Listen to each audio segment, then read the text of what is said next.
This is the Acer Nitro XV2, a nitro boosted monitor to help you cheat in titles like Need for Speed. Of course, I'm kidding.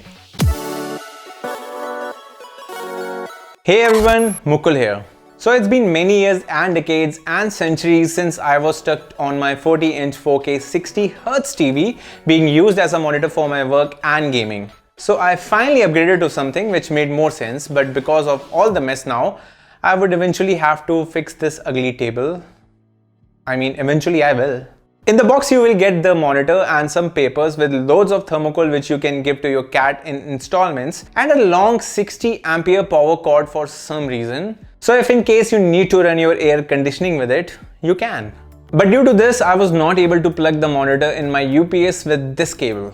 You can literally use any of the standard power cables if you want to skip using this, as the monitor just needs 32 watt of power, but the cable is of good quality. And there's a detachable foot stand which is mostly made of plastic and a well articulated metal stand. The foot stand has 4 bottom rubber grips. There is also a HDMI 2.0 cable with a USB 3.0 cable to enable the many USB ports on this monitor. Sadly, there is no DisplayPort cable because this monitor only later started supporting G-Sync, which is kind of a compulsion if you want to use it with any monitor. The detachable foot stand has these 3-point screws which go inside the bottom of the stand, and the stand easily snaps to the back of the monitor. So yeah, no one is screwing anyone here. The red rim around the foot stand is a nice touch till all the dust accumulates over it and hence making it almost invisible. Well, this monitor is quite an explorer as it can move in any direction you want.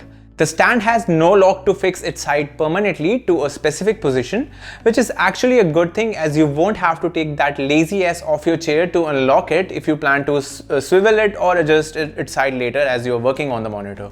The overall design is pretty nice, but sadly it's at the back and not on the front, so if you ever want to admire the brushed plastic feel at the top back of the monitor, you would need to flip it around and not use the monitor at all. So yeah, that ain't a good idea clearly. The screen on the stand does wobble if you try to wobble it, but in my typical usage where I sometimes do thrash my keyboard, obviously out of anger, I haven't seen any sort of noticeable wobbling. So far we have had a pretty stable relationship as compared to all my previous relationships with organic entities.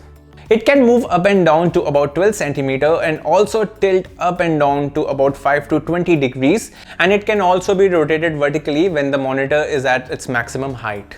The height adjusting motion feels almost quite fluid. It just needs a little force to initiate its motion. Sometimes I do feel it could have been more fluid, but so far I have hardly used it 3 or 4 times to set the height and didn't care about it again, so yeah, I think you would be fine too. The monitor has a host of ports on it too. It has these 4 USB 3.0 ports with 2 HDMI ports and 1 DisplayPort. So yeah, basically so many ports that your ship would be finally happy. And there's a power switch right underneath this area, which is quite far from the typical keys which are on the back of this monitor. There are 4 buttons on the back side of the monitor with a mini joystick kind of controller for all the 4 directions known to the mankind. The navigation on the OSD menu via these has been mostly effortless so far.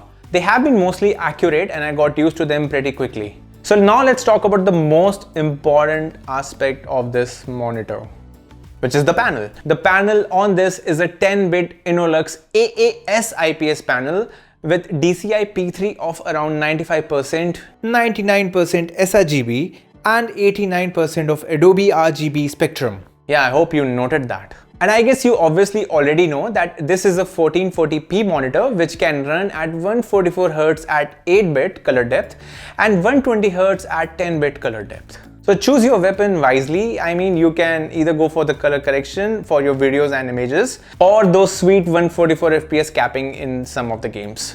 This screen actually comes color calibrated from the factory, so you really don't need to visit any factory ever again. When I first started using the monitor, it was so freaking bright that I had to turn the brightness and contrast down to 50% in the OSD menus. But even after that, the pure white on this screen just happens to be so bright that in Chrome I have to turn down the brightness even further by using a Chrome extension. The default color mapping of the monitor was more towards being the yellows, which can easily be adjusted though. But I just love the colors and the viewing angles on this monitor. I mean, it is surely one of the best screens I've ever witnessed in my lifetime. But yeah, at times it might feel a bit too contrasty for your liking, so you can definitely dial it down. On the standard non-HDR mode, the contrast ratio looks great and the blacks are deep and very black. But being on the HDR mode is a different story altogether, which I will share shortly. There was definitely some ghosting at 144Hz, which is quite normal for a monitor of this budget. I mean, it does look acceptable and my puny big eyes weren't able to face any issue whilst gaming. Even when I tried to game with G-Sync off, the frame tearing was almost negligible in titles like Doom Eternal and The Shadow of the Tomb Raider and Control. I guess because the RTX 3070 is able to pull over 100 FPS easily on all of these games at 1440p, there was really no response issue or anything which could be really felt to the average human eye. The average response time of the monitor is 4 ms though. Well, I have never been anywhere close to being a pro gamer, so if there is a minuscule response lag on the screen, then I'm not entirely sure how to make my eye catch it. I've been gaming on this monitor quite a lot in the past 3 weeks and I've had nothing but pure joy with it when it comes to gaming. There are few tweaks you can do on the monitor's menu to enhance your gameplay visual even more, like playing with overdrive, VRB for motion blur reduction and ultra low latency mode.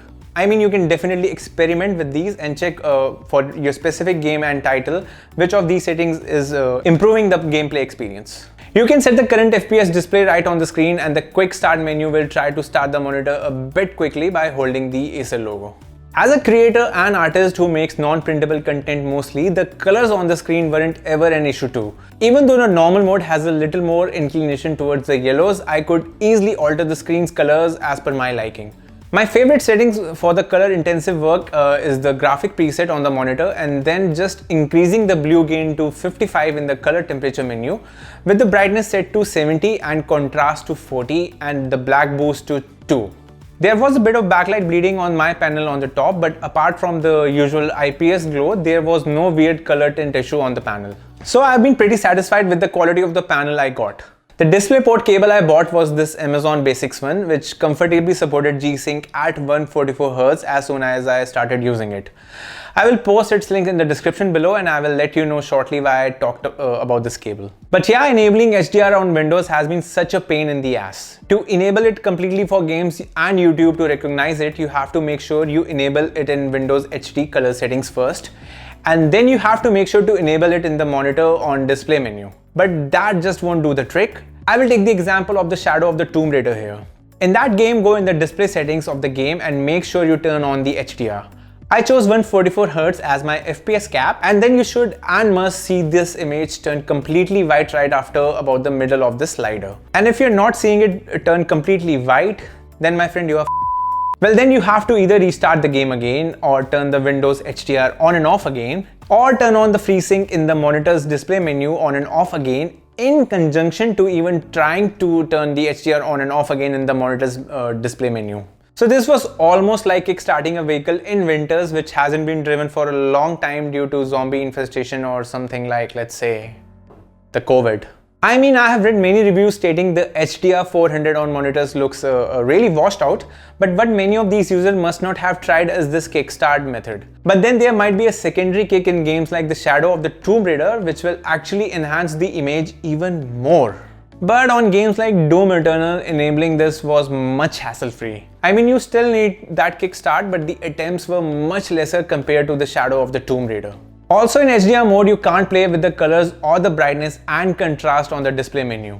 I mean, just FYI if you didn't already know this, as this is a HDR standard and it's not something which is locked by these monitors manufacturers. So I wouldn't keep this monitor to HDR by default in my normal usage, as I sometimes like to tone down the colors and brightness contrast ratio as per my eye comfort when I'm working on the screen.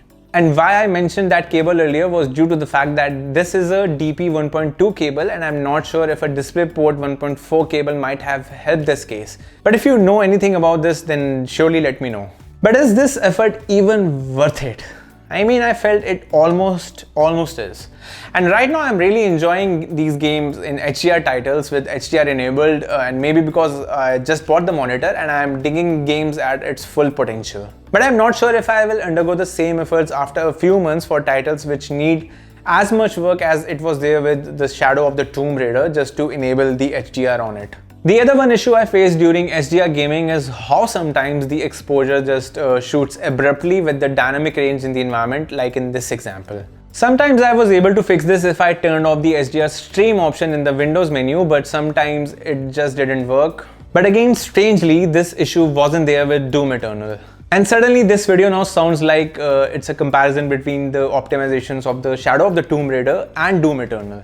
Wow. So definitely by now you must have understood that it's all but a game of flukes with HDR on this monitor on Windows with this cable on the Shadow of the Tomb Raider. Haha. But in my usual usage, what I have really realized is that it's not just games for which you need higher refresh monitors. Working generally with my software and the Twitter feeds, for example, and other sort of tasks I do on my computer, well, they all now feel much more smoother that it has actually driven me nuts. I mean, it will definitely for a few weeks as this is a totally new experience to me. It almost feels like that my already good pace of multitasking on the PC has amplified at least 2 times. Changing from one window to the another and snapping them and even accessing the Windows browsing history feels good and much more refined to access now. I mean, earlier it was just a scattering, jittery hell. As already mentioned, I have been working on a 4K screen for a few years now, and transiting from the same software like Premiere Pro, Blender, ZBrush, Photoshop, they almost feel the same in terms of the screen space. I remember on the 4K screen, I used to scale the text to 125%, and that screen was about 50 inches away from me. And using the 1440p 27-inch screen, just 36 inches apart from my viewing point has given me the same sort of visual appeal for both games and my work. I mean, at this point, I do wonder if going 4K these few years back was even worth it. I definitely feel I have been scammed.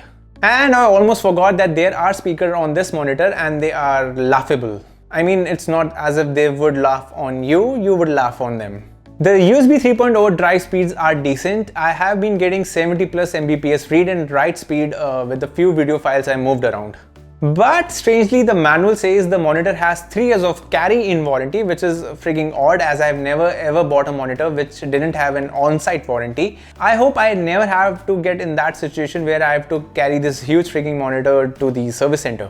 I bought this monitor for around 27,000 Indian rupees after all the offers, which translates to roughly $350 US. I will make sure to post the Amazon links in the description below. So do leave a like and sub with the bell if this video helped you in any way. That's all for today. MewBot out at 144 FPS. No, actually 24 FPS.